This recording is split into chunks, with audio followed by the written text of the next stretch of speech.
Hi children, welcome back. Are you there? Alright. So, before we begin our class, let me remind you of an important matter. How do you listen to your virtual classes? Plugged or unplugged? Remember, please don't watch or listen to the classes while the mobile is on charge. Alright? So, shall we begin our class? Okay. So we had seen that the boy who on his way to the river met a woodcutter and a girl. He inquired them about the distance to the river. They gave him a fairly accurate answer. The boy became happy and he continued his journey to the river.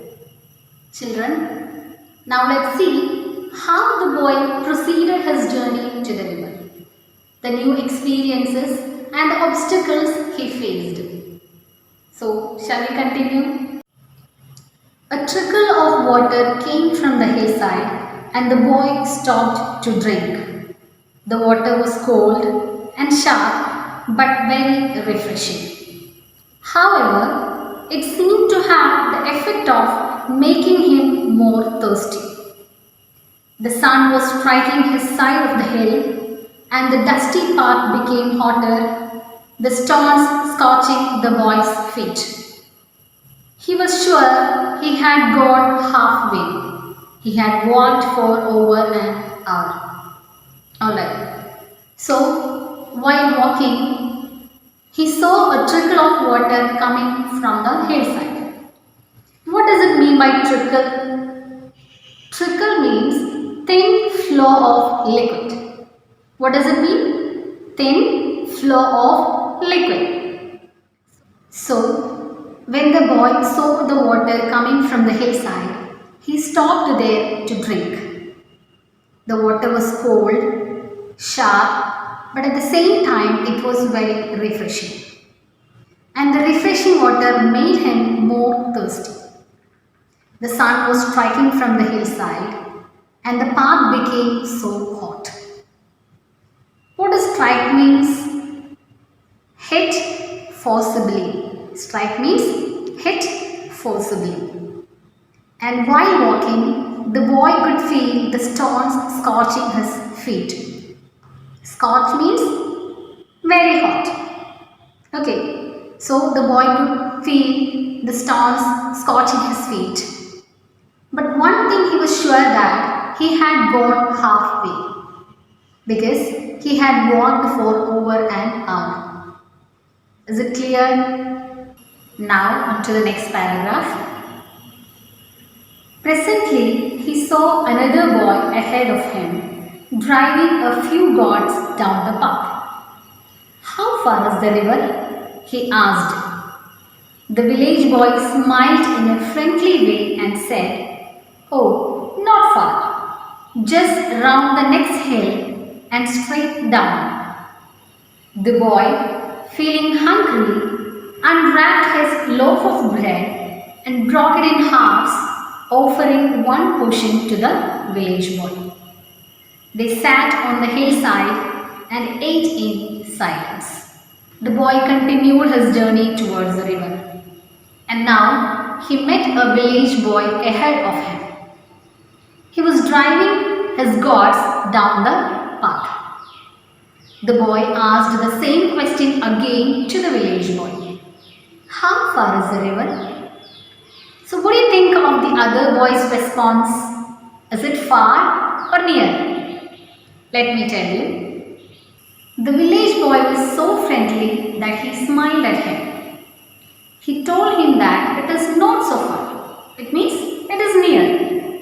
He has to just round the hill. That means go around the hill and then go straight down the hill. Is it clear, children? A long way to go for him, right? As he was walking for a long time, he started feeling hungry.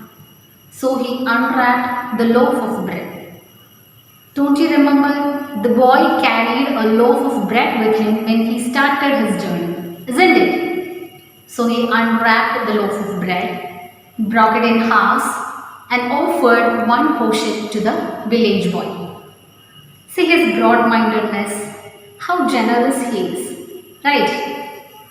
Together, they both sat on the hillside and ate in silence. Why in silence?